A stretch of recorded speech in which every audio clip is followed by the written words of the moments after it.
मेरा बचपन रोड पे सड़क पे बीता है। हमारा जो काम है कपड़ा धोने का, आयरन का, वो किया करते थे। पिताजी को देखते थे अगर गर्मी का मौसम है, आयरन तो करना है। कुछ कुछ लोग ऐसे थे कि कपड़ा धुलाया तो भाई लेने समय पानी छींटते थे। एक आईएएस ऑफिसर को क्या जरूरत है एक छोटे से जो इस तरह के समाज से बिलोंग करता है उसको फोन करने की। वो दिन हमें याद है, वो मेरे जीवन का वो टर्निंग पॉइंट था। कोई भी आम आदमी, कोई भी गरीब का बेटा, कोई भी बच्चा यदि चाह ले,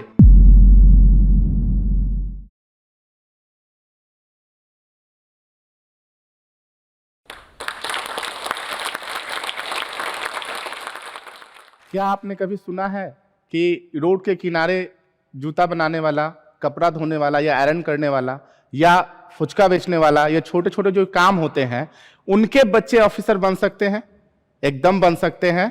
और उसी की एक दास्ता आज हम आपके सामने रखने जा रहे हैं। मेरा नाम आनंद है, जो बिहार के नालंदा जिले से नूरसराय प्रखंड के रहने वाले हैं, और किस तरह एक छोटे से गांव से बीपीएससी तक का सफर तय किए हैं वो हम आप लोग के साथ आज शेयर करने जा रहे हैं। प्रारंभ में हमारे घर की आर्थिक स्थिति काफ़ी खराब थी। पिताजी हमारा जो काम है कपड़ा धोने का, आयरन का, वो किया करते थे। तो गांव में उतना आमदनी नहीं थी, तो पिताजी पटना शिफ्ट किए कि अगर पटना जाएंगे तो वहाँ पे कुछ ज़्यादा होगा तो फैमिली को ज़्यादा अच्छे से रख सकते हैं। हमारा जन्म पटना में ही हुआ और काफ़ी गरीबी देखें। पिताजी को उस समय किसी किसी दिन काम नहीं भी मिलता था, और यहीं पे जो बोरिंग रोड आजकल है, काफ़ी पॉश इलाका हो गया है, वहीं मेरा बचपन रोड पे सड़क पे बीता है। वहीं पे मनोरमा देवी एक मकान मालिक हैं, उनका अच्छा खासा घर था। उन्होंने ही एक छोटा सा रूम दे रखा था करकट का, जो बरसात में काफ़ी पानी अगर पड़े तो हम लोग बर्तन को छन्ने की तरह रखकर उसको यूज करते थे, और कभी कभी रात में सो भी नहीं पाते थे। उसी समय से मन में एक सपना था कि कुछ ऐसा करना है कि इस परिस्थिति से हमें निकल जाना है। उसके बाद हम लोग कंकड़बाग शिफ्ट हुए छोटे से घर में, और वहाँ से खजांची रोड राम मोहन राय सेमिनरी प्रतिदिन स्कूल जाया करते थे साइकिल से, और सुबह शाम पिताजी के कार्यों में हाथ भी बटाया करते थे। समय का तो अभाव था, लेकिन नींद नहीं आती थी कि कुछ कर गुजरना है, और ऐसा कुछ कर गुजरना है कि जो परिस्थिति हम झेल रहे हैं वो परिस्थिति हमारे नेक्स्ट जनरेशन को ना झेलना पड़े, और हमें पूरी ज़िंदगी ना झेलना पड़े। वो एक सपना था, और पिताजी का एक सपना था कि मेरा बेटा ऑफिसर बनेगा। और उसी को मद्देनज़र ध्यान रखते हुए जब हम पढ़ाई करते थे तो पंखा बंद कर दिया करते थे, क्योंकि पंखा चलने से नींद आती थी, और जब पसीना चलता था तो उस पसीने का अहमियत पता था कि जितना हम कष्ट झेलेंगे उतना ही अच्छे से हमारे मेमोरी में वो चीज़ें जाएंगी। और पिताजी को देखते थे अगर गर्मी का मौसम है, आयरन तो करना है, तो वो चूल्हा जो चूल्हा होता है मिट्टी का, उस पर रख कर पूरा भीग जाते थे सुबह से शाम तक। तो कहीं ना कहीं अंदर कसक थी कि वो उन्हें उस चीज़ से हटाना है और हमें उसमें नहीं जाना है। ठंड के मौसम में जब पानी में जाकर कपड़ा धोना, जब पूरा कुहासा है, काफ़ी ठंड रहता है, उस समय भी सभी लोग बेड पे हैं, लेकिन कोई ऑप्शन नहीं है। 5 बजा 4 बजा तो भाई कपड़ा धोना है, नहीं तो फिर शाम में सब्जी नहीं आएगी, दूध नहीं आएगा। तो वो समय भी देखे हैं जब मेरे घर में सब्जी नहीं हुआ करता था और चाय या दूध के लिए भी तरसते थे। तो वो सब माइंड में था कि कुछ कर गुजरना है, और इसमें सबसे अधिक मनोबल मेरा पिताजी बढ़ाते रहे हैं बचपन से।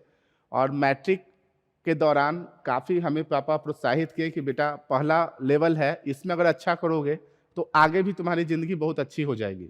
तो मैट्रिक में हम बहुत अच्छे नंबर से उत्तीर्ण हुए, जिसके लिए भारत सरकार से सामाजिक न्याय अधिकारिता मंत्रालय की ओर से विज्ञान भवन नई दिल्ली में, उस समय तत्कालीन योजना आयोग के उपाध्यक्ष केसी पंत साहब के हाथों से हमें पुरस्कार मिला। वैसा विज्ञान भवन जो कभी सोच नहीं सकते थे कि इस तरह का बिल्डिंग में हमें जाने का, एंट्री का मौका मिलेगा, और वहाँ मुझे प्रशस्ति पत्र और 10,000 का उस समय चेक मिला था।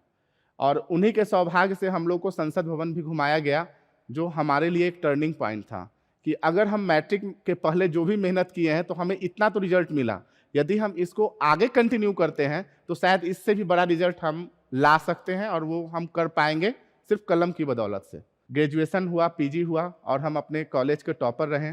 इसी बीच हमारा स्कॉलरशिप अटक गया था, वो हमारी खाते में नहीं आ रहा था। कॉलेज यूनिवर्सिटी का चक्कर लगाते लगाते काफ़ी परेशान थे, और 30-30 60,000 स्कॉलरशिप मिलना था। मेरे लिए तो काफ़ी बड़ी रकम थी उस समय जब मैं पीजी किया। तो पेपर में पढ़ा था कि जिलाधिकारी महोदय और कमिश्नर साहब जनता दरबार लगाते हैं, उसमें कोई भी लोग जाके बोल सकता है। तो कल्याण विभाग और कॉलेज का तो कुछ लोग सुनते नहीं थे जो इस काम को देख रहे हैं। तो मन में ठाने कि नहीं, एक बार शिकायत करना है जाके। तो उस दिन शुक्रवार था, उस दिन कमिश्नर साहब का जनता दरबार था और तत्कालीन कमिश्नर थे डॉक्टर केपी रमैया सर। वो दिन हमें याद है, वो मेरे जीवन का वो टर्निंग पॉइंट था। जब हम गए, कमिश्नर का नाम सुन के ही लगता था बहुत बड़े लोग, मतलब कभी सोच नहीं सकते थे कि एक कमिश्नर के सामने, कमिश्नर साहब के सामने हम जाके मिल सकते हैं और वो अपने सामने बैठा के हमसे बात करेंगे। सर को सारी बात बताएं, सर तुरंत एक्शन लिए और 2 से 3 दिनों में हमारा छात्रवृत्ति मेरे खाता में आ गया। उसके बाद सर हमें मोटिवेट किए कि तुम अच्छे स्टूडेंट हो।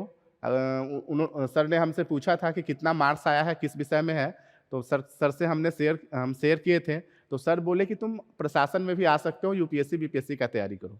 वही मेरा टर्निंग पॉइंट था। तो सर जब बोले तो मुझे लगा कि जब एक कमिश्नर साहब आईएएस, जब वो हमें मोटिवेट कर रहे हैं तो हमें करना चाहिए। सर से मिलने के बाद तो एक मेरे उड़ान को पंख लग गया। मैंने जो भी फॉर्म भरा, सबका रिजल्ट लगातार आने लगा और अचानक से रिजल्ट का एक श्रृंखला की झड़ी लग गई और जितना भी मैंने एग्जाम दिया 10 से अधिक में मुझे रिजल्ट प्राप्त हुआ। सबसे पहले मेरा एसएससी में सीजीएल, उसके बाद बैंक का असिस्टेंट और पीओ में रिजल्ट आना, फिर हाई कोर्ट और सिविल कोर्ट में रिजल्ट आना, एलआईसी में रिजल्ट आना और एक लंबी सी झड़ी लग गई रिजल्ट की। उसके बाद बीपीएससी का पीटी मैंने क्रैक किया फर्स्ट अटेम्प्ट में और जैसे ही मेंस हमारा क्लियर हुआ, मेंस जब हम एग्जाम दे दिए थे तो मेरा सीजीएल का कॉल लेटर आ गया था ज्वाइनिंग के लिए। तो मुझे चेन्नई कैडर मिला था, तमिलनाडु एंड पुडुचेरी। तो चेन्नई में हमारी पोस्टिंग हुई, नुगमबाकम वहाँ एक जगह है जहाँ पे शास्त्री भवन गवर्नमेंट ऑफ इंडिया का सारा ऑफिस वहीं है, वहीं हमारा फर्स्ट गवर्नमेंट जॉब के रूप में हम वहाँ ज्वाइनिंग दिए। और वो ऑफिस हम नहीं भूल सकते, काफ़ी फ्रेंडली ऑफिस रहा और सब कुछ वहाँ सीखने को मिला। और रमैया सर तो एक सीनियर मोस्ट आईएएस ऑफिसर थे, उनका घर भी नेल्लूर जिला आंध्र प्रदेश में है। और सर ने हमें फ़ोन किया कि आनंद तुम चेन्नई में हो, हमारे घर में फंक्शन है, भतीजी की शादी है, जरा आ जाना। आप सोचिए एक आईएएस ऑफिसर को क्या ज़रूरत है एक छोटे से जो इस तरह के समाज से बिलोंग करता है उसको फ़ोन करने की। तो सर ने मुझे इस तरह से मोटिवेट किया कि मैं सोचा कि नहीं, लक्ष्य तो मुझे प्राप्त कर लेना है। और सर के घर हम गए, सर के बुलावे पे, और सर ने जोरदार तरीके से अपने घर में रखे और अपने बेटे से सर ने हमें कम अहमियत नहीं दी। बोला बेटा तुम कर सकते हो, बस चाहने की जरूरत है। तो चाह तो अंदर थी बचपन से, क्यों नहीं करेंगे। और दिन को बदलना था, अपने घर का जो परिस्थिति है उस दिन को मुझे बदलना था, इसीलिए हम और समर्पित हुए। और सौभाग्य से दोनों गुरु के आशीर्वाद और हमारे माता पिता के आशीर्वाद से और हमारे मेहनत से हम बीपीएससी मेंस का भी रिजल्ट क्रैक किए। उसके बाद मैं तो ट्रेन का थर्ड एसी तक नहीं देखा था उस समय तक। तो मैं सोचा, मेरे दोस्तों ने मुझे सजेस्ट किया कि अब तो तुम सेंट्रल गवर्नमेंट में हो, फ्लाइट से जाओ थोड़ा इंटरव्यू देने। फ्लाइट सुन के ही मुझे इतना खुशी हुई कि फ्लाइट पे हम बैठ सकते हैं क्या, मैं ये सोचा उस समय।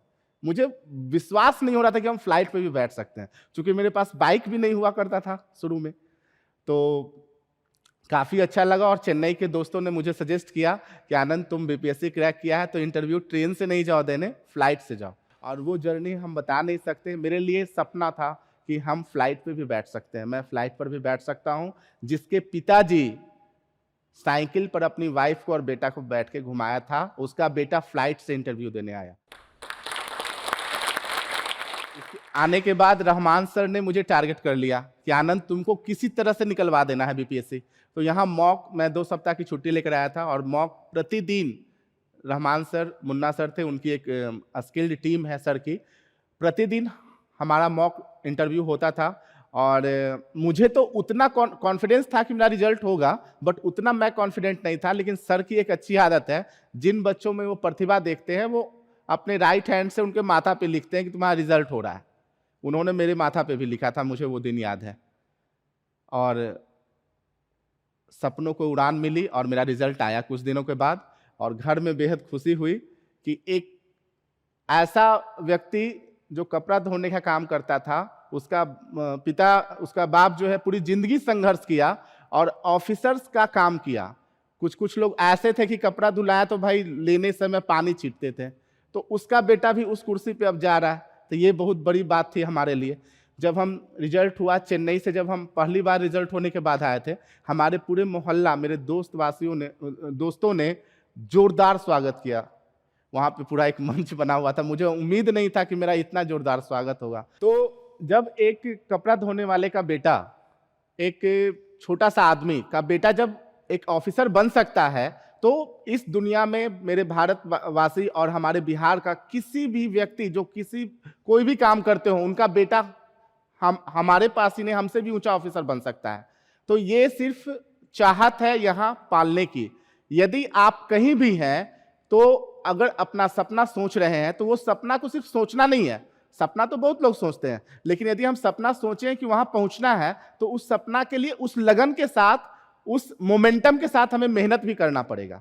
जिस दिन आप इसे मान लेंगे, इस रास्ते की ओर अग्रसर हो जाएंगे, दुनिया की कोई भी ताकत किसी भी व्यक्ति को सफल होने से नहीं रोक सकती है।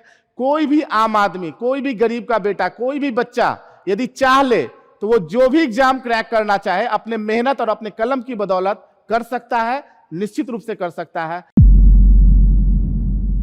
लगता था शायद मैं आईएएस बन भी जाऊं तो मुझे इंग्लिश शायद नहीं बोल पाऊंगा।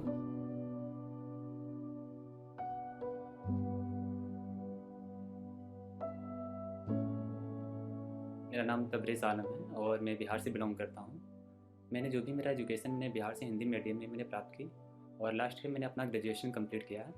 प्रेजेंटली मैं दिल्ली में रह रहा हूँ और यूपीएससी का प्रिपरेशन कर रहा हूँ।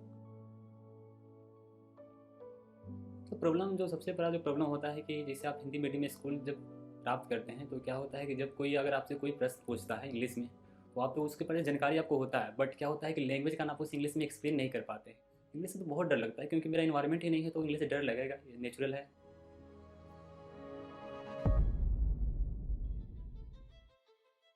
मैंने जोश स्किल एप्लीकेशन के बारे में मैंने सुना, तो मैंने जिस स्किल के बारे में सुना और जाकर उसे इंस्टॉल भी किया था, और मैंने उसकी जो भी प्रोसेस है मैंने उसे जाना, और इंग्लिश स्पीकिंग कोर्स के लिए मैंने क्लास स्टार्ट कर दिया।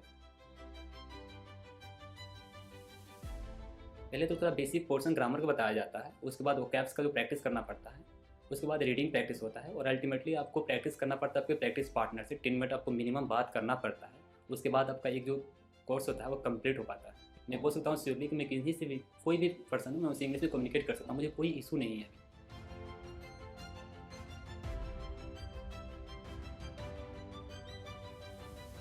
सो जोश स्किल ने काफ़ी हेल्प किया मेरी कम्युनिकेशन स्किल को इम्प्रूव करने में। So that why today I am here. So first of all I would like to thank Josh skill who really helped me a lot to improve my communication skill. Thank you, Josh. And finally, I would like to say, education is the most powerful weapon which you can use to change the world. Thank you.